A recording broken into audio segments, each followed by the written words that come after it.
Bu sualı buraxılış imtahanında səhv yazsan, bal itirmiş olacaqsan. İndi sənə həqiqi və məcazi mənalı sözləri bir-birindən fərqləndirməyi və cümlədə necə tapmağı 2 dəqiqə ərzində izah edəcəm.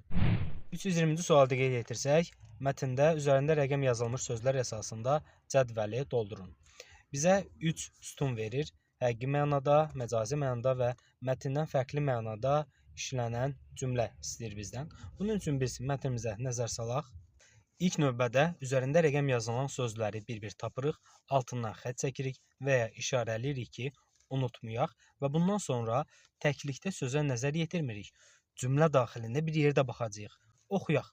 Muxtar, qocalığa təslim olub təqaüdə çıxdın.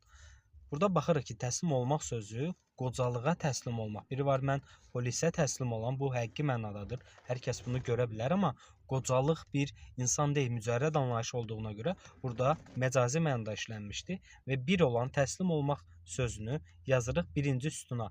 Bu hissəyi yazırıq, bir yazılan yerə yazırıq. Məcazi məna hissəsini işarələyirik və biz onu mətndən fərqli mənada cümlədə işlədək. Qocalığa təslim olmaq məcazi mənadadır. Həqiqi mənada bu cür işlədə bilərik ki, polisə təslim oldu.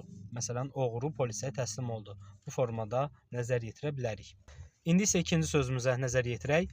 Muxtar yoxsul ailədə doğulmuş, kasıblığın hər üzünü görmüşdü.